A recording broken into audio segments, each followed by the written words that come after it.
The son of Jarome Iginla is eligible for the 2024 NHL draft. If you feel old, let me just reassure you, everyone's feeling the same way. We're going to be putting the prospect spotlight on Tij Iginla for today's episode of Locked On NHL Prospects.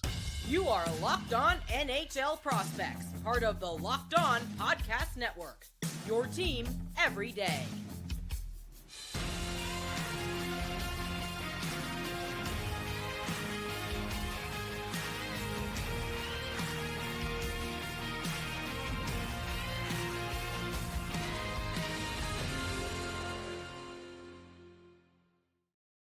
Hello and welcome back to Locked On NHL Prospects, part of the Locked On Podcast Network, your team every day. On this podcast, we break down everything prospects related for you 5 days a week, Monday to Friday. I'm Hadi Kalakash, joined by Sebastian High, and on today's show, we'll be breaking down the prospect profile of Tij Iginla for the 2024 NHL Draft.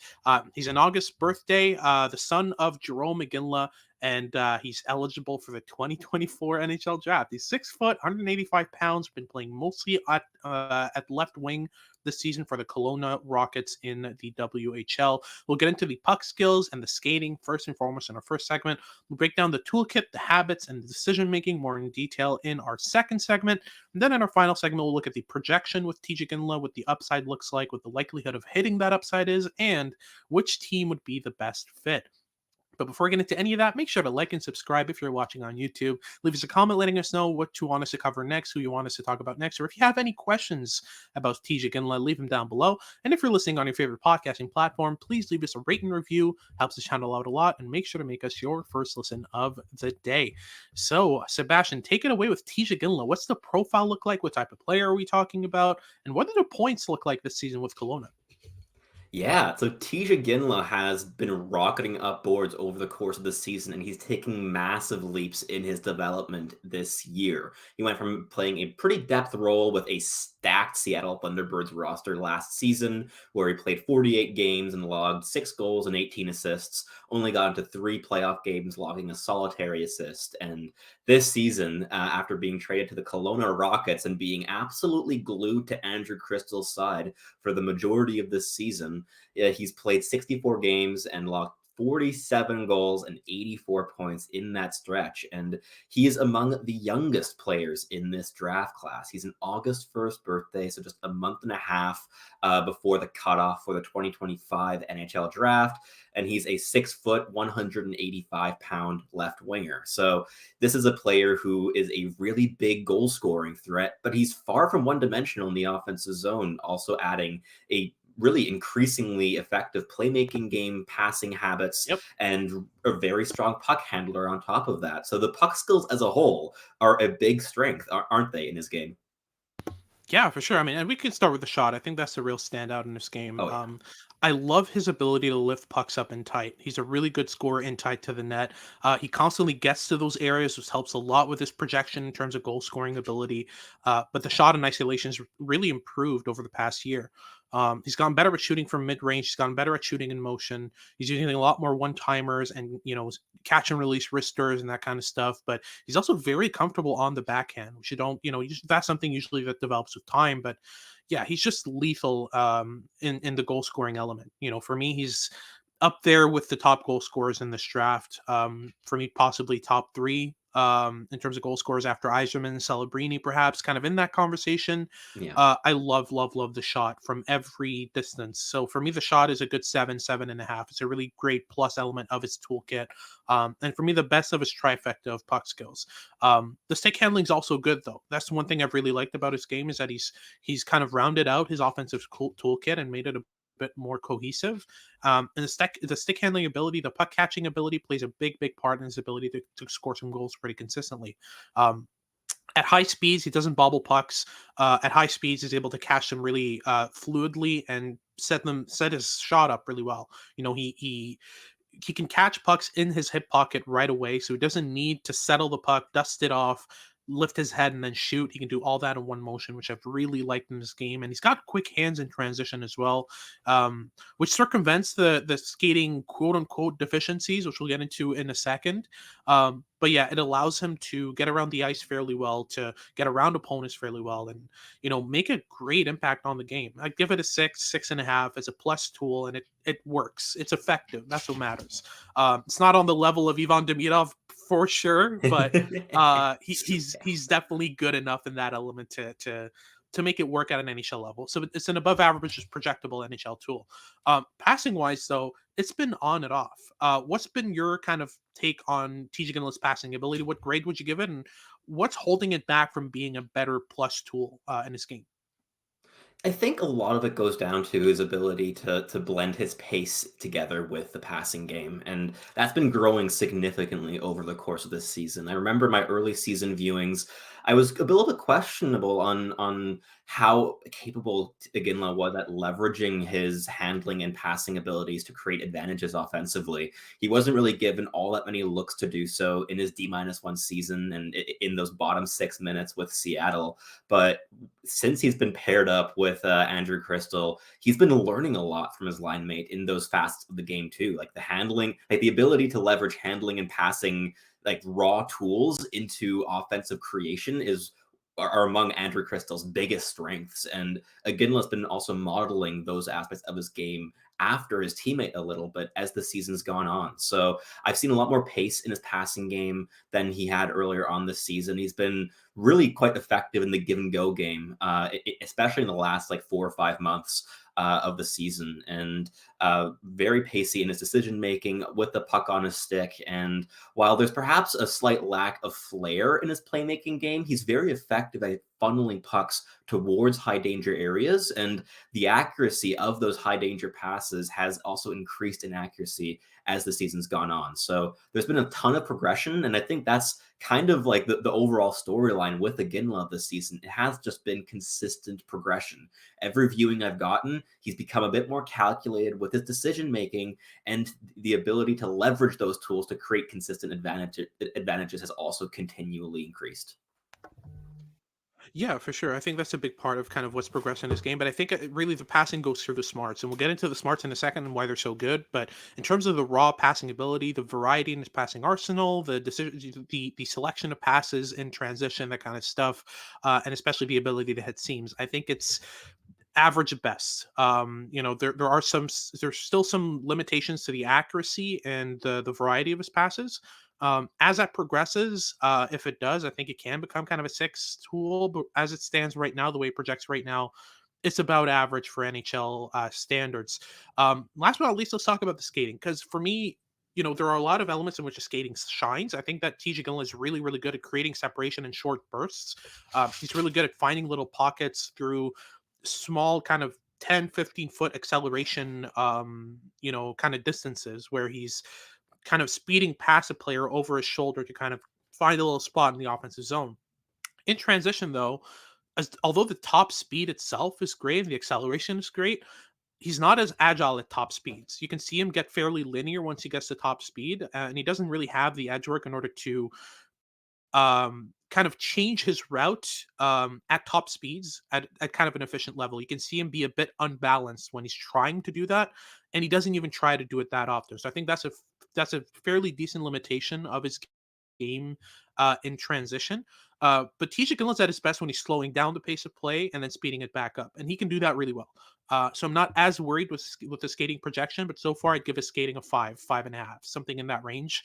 Um, because he's a player who's going to be manning transitions so often, I would like to see him grow a bit in the agility elements. I would like to see a bit more progression in those areas of the game. And is it possible? Sure. It takes a lot of focus development wise. It'll take a lot of reps, a lot of time and training focused on that, which means that he's going to be spending less time on other things. But you know, if you work a development kind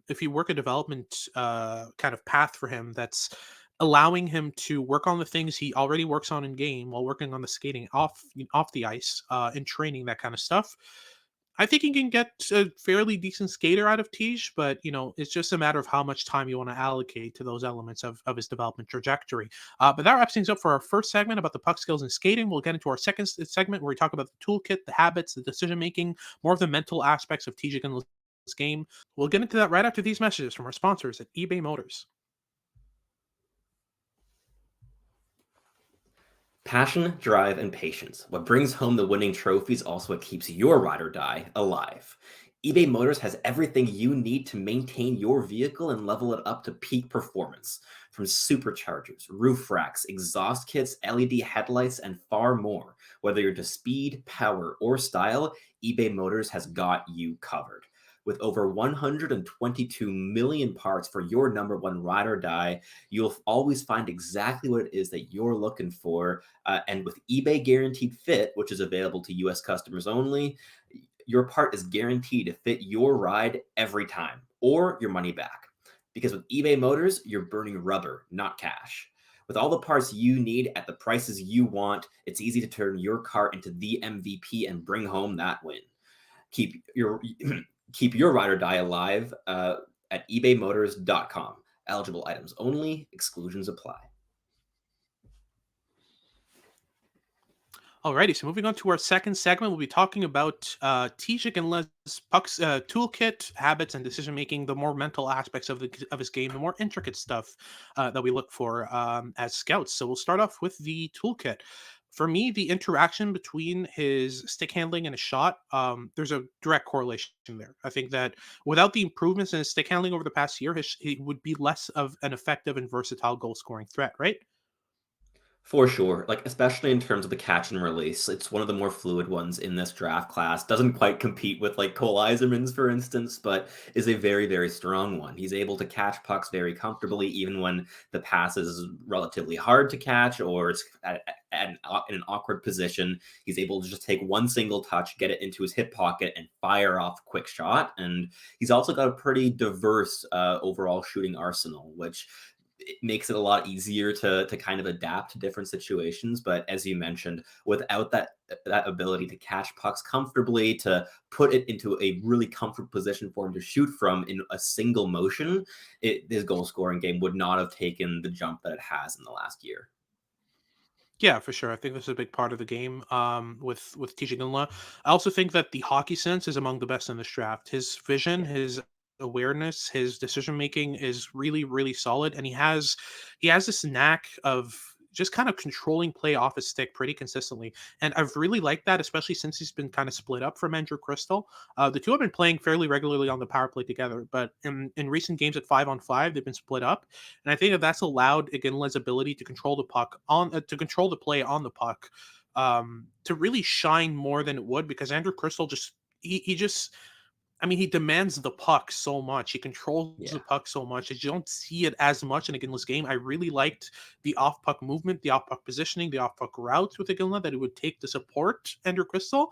As the central focus, as the kind of main kind of play driver on his line in the games that he's been split up from Andrew Crystal. I've really, really, really liked what I've seen, and I think I really started to see that once we saw him at the CHL prospects game, the top prospects game there. That's really when the hockey sense division started to shine. You saw a lot more of Iginla staying ahead of play, reading plays in advance, playing area passes for his teammates, kind of drawing in sticks and playing under them. So many different intricate, really, really intelligent decisions that he would make on the puck that really shone in his game. And I've grown to really like that element. At the beginning of the season, Igelin was more in kind of the 18 to 25 range. Now he's closer to 12 than to 18 for me.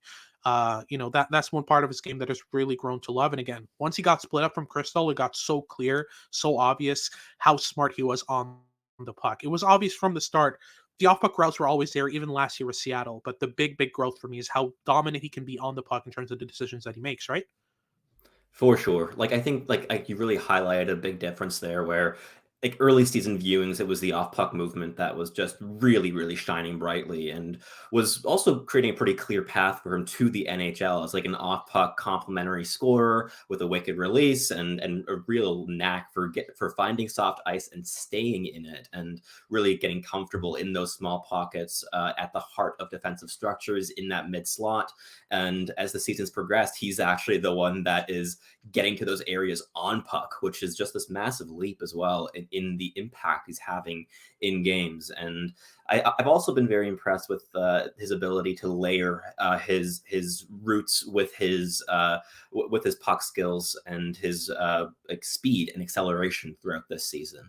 He's really gotten a lot more Yeah. comfortable at getting to those high danger areas on his own without necessarily relying on Andrew Crystal taking a gravitational pull on two or three defenders to find a bunch of Yeah. soft ice in the heart of the slot. And he's been the one creating a lot more. So I fully agree with you on that front. Yeah, for sure. The awareness of vision has just grown so much over the past year, and maybe it was there all along and just wasn't obvious. But for me, it's just in terms of what I've seen throughout the last year with Tij Iginla, there's been a big progression in the amount of reps he's getting, where he's just way ahead of play mentally. It's really really good. And yeah, in terms of decision making, especially off the puck, especially defensively as well, for me, when it comes to forechecking, it's great. It's amazing. I love every aspect of his forechecking game, but the intensity that he applies on the forecheck can actually be a detriment on the back check. He overskates some lanes. He can kind of, skate too fast for his own good, where he's actually not pacing himself and seeing, okay, this is the lane that I need to keep, versus the puck carrier to be able to block a cross ice pass. So there are things like that, and it's leading to some subpar defensive, output with Iginla. Even though the energy's there, even though the effort's there, and even though the intention is there, um, there's a lack of how do you say that? Not intention, but intentionality, where he's doing the wrong thing, even though the intentions are good, if that makes sense. So it's just for me, how do you mitigate that? How do you control that in a way that allows Iginla to continue giving that energy while being effective defensively? Because a lot of defensive forwards are really, really energetic, but it's really about kind of controlling the energy level to be able to pace yourself heading back in your own zone, right? For sure. I think there's definitely an element of deliberation that is still missing in a Ginla's defensive game, as you mentioned. Like the overskating of lanes is something that I've definitely noticed throughout the season. I remember my first viewing of a Ginla, I was like, oh, there's like significant defensive upside here because I was mainly focused on that like input, like the energy itself and like the desire to make an impact defensively. But the more viewings I've caught, the more I've been noticing as well of like, oh, okay, yeah, like actually a more passive approach in this situation would have been more effective and more Yeah. applicable. Also, like in terms of just burning through his energy in situations where he probably shouldn't, right? Of like, for instance, like I've seen a couple PK shifts where he's starting out the shift just absolutely sprinting after the puck and applying pretty blind pressure, and then he's just exhausted by the end of the shift, and it's really a detriment to the Yeah. actual defensive output at the end of the day and actually protecting the slot and getting a little bit too tired. And when he gets tired defensively is also where a lot of the habits start like disintegrating. Like I've seen sequences where he's starting out a shift, scanning very actively, really trying to make small adjustments in his position. But as soon as his energy reserves run lower, there's also where like that lack of maturity in the defensive game starts shining through. That's where like a lot of those like Yeah. foundational habits start becoming a lot more inconsistent. But at the same time, we saw in his offensive game last year a level of this immaturity as well, and he's been like ironing out a ton of that this year. So I'm also quite hopeful that he's going to be able to continue working on it, and the desire to make an impact defensively is already a pretty big foundational piece to becoming a decent defensive piece at the NHL level in the future. And as we've seen, like he's one of the youngest players in the draft class. There's a ton of room to grow for him in multiple areas, and the defensive game is certainly one of them. Yeah, for sure. I think, I don't think any amount of cardio would make that better. I think it's really just teaching Iginla when and how to apply his energy in order to not run out of it by the 40th second of a shift, right? So it's just especially when you're relied upon on the PK, it's so important to not run around like headless chicken and to be actually really smart in your application of your energy. That's what makes a great PKer. It's not a player who goes gung ho the entire minute he's on the ice. It's a player who goes gung ho at the exact right moment he should, and then calms down at the right moment that he should. So that's a big area of progress, in my opinion, that Iginla needs to work on. But that wraps things up for our second segment. We'll get into our third, where we talk about the projection, the upside, and which team would be the best NHL fit for Tij Iginla. We'll get into that right after these messages from our sponsors here at Locked On NHL Prospects.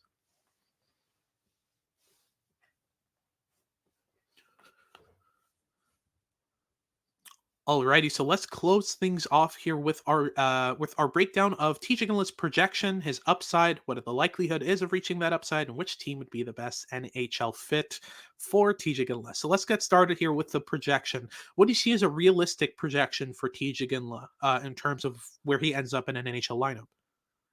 I think top six projections quite comfortable at this stage. He has the foundations of habits and intelligence, and also the progression in his tools and his ability to layer his tools together into a really nice, cohesive toolkit, as we've seen over the course of this season. And I think that the fallback game that he has with his energy, with it, like he could be a third line checking scorer if like the top six upside misses, but I think even then he could be a decent complementary piece on a second line. And the question I think more is what the likelihood is of him becoming that like go-to goal scorer on a top line left wing role. And I think that's something where I've gone a little bit back and forth over the course of this season of just how likely that is. But I do think that upside exists, right?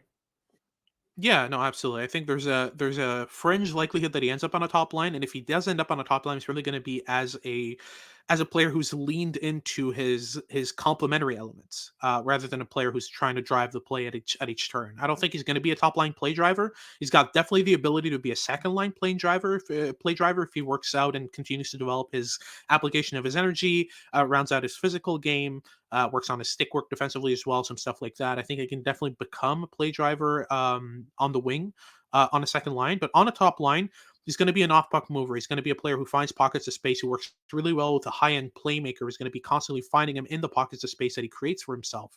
So for me, that's kind of the realistic projection with TJ Ginla moving forward. But let's talk about the likelihood of hitting that upside.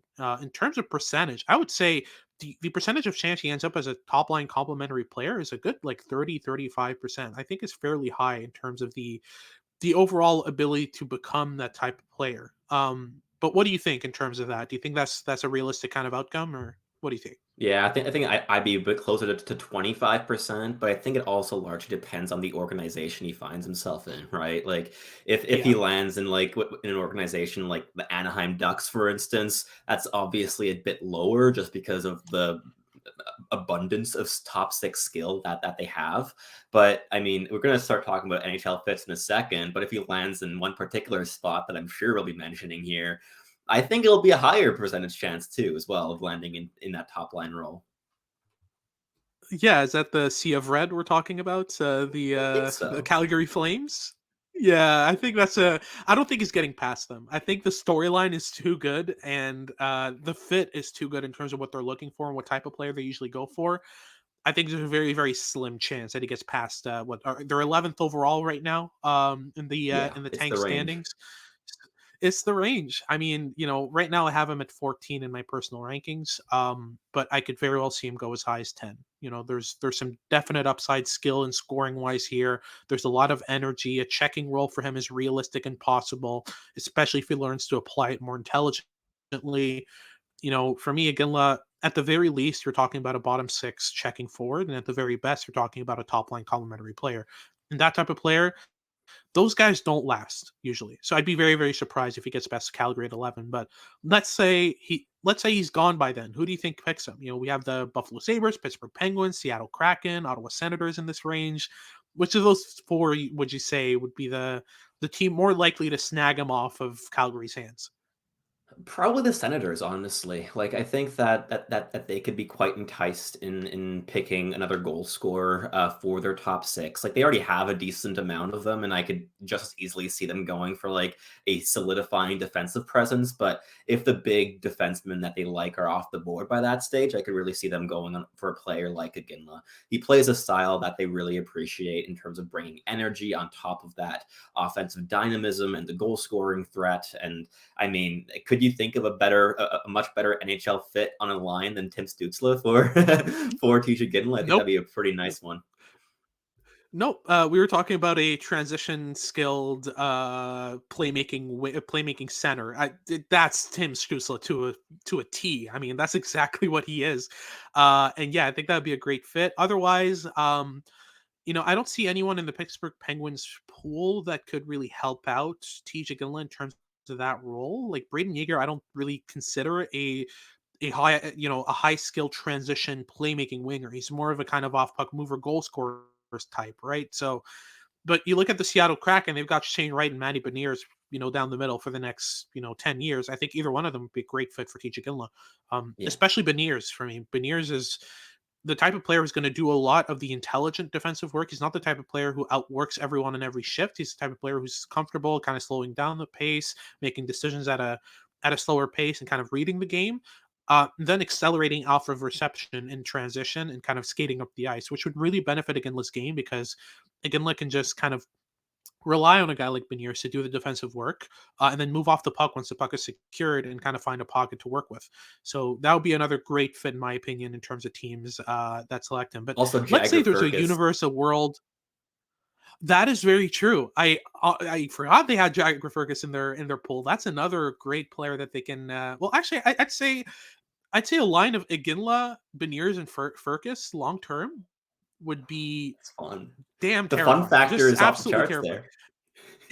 Yeah, absolutely.